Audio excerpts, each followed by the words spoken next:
Hello বন্ধুরা, নমস্কার। আমি অজিত সরকার, আর3 টপার ব্লগে সবাইকে ওয়েলকাম।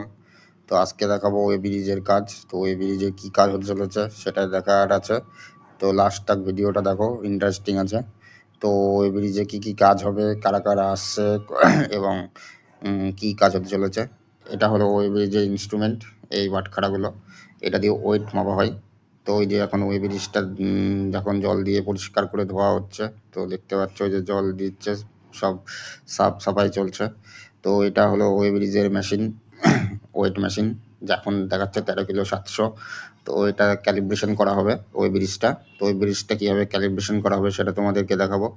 ওই যে ওই ব্রিজ এখন 13 কিলো গাড়ি চড়া আছে, 13 কিলো 700, 13 টন 720 কেজি দেখাচ্ছে। তো এখন দেখাচ্ছে 13 টন 660 কেজি। তো ওই যে উনি হলেন রাইস লেকের ইঞ্জিনিয়ার, উনি একজন টেকনিশিয়ান। তো উনি আসছেন এই ব্রিজটা চেক করার জন্য। তো কীভাবে চেক করবে সেটা তোমাদেরকে দেখাবো একটু পরেই। তো এই যে এখন এই যে ডিসপ্লে বোর্ড, তার চেক হচ্ছে আমাদের। তো এই ডিসপ্লে বোর্ডটা দেখো কীভাবে চেক করছে। তো এখন ডিসপ্লে বোর্ডটা চেক হওয়ার পর এই যে ক্যালিব্রেশন হবে, ক্যালিব্রেশন চালু হয়ে গেছে। যে CA লেখাচ্ছে, এটা 0 0 আসবে। তো এখন দেখাচ্ছে 0.2598 এত ওয়েট দেখাচ্ছে, ক্যালিব্রেশন হচ্ছে।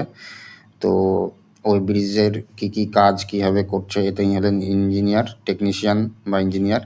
ইনি একজন রাইস লেক, এনাকে আমরা ডেকেছি কাজ করার জন্য।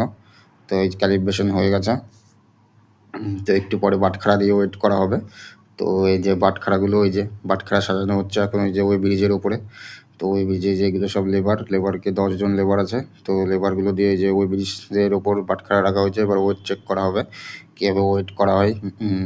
তাই কারণে এই ক্যালিব্রেশন না করলে গাড়ি মাল কত ওয়েট হচ্ছে সেটা বোঝা যাবে না।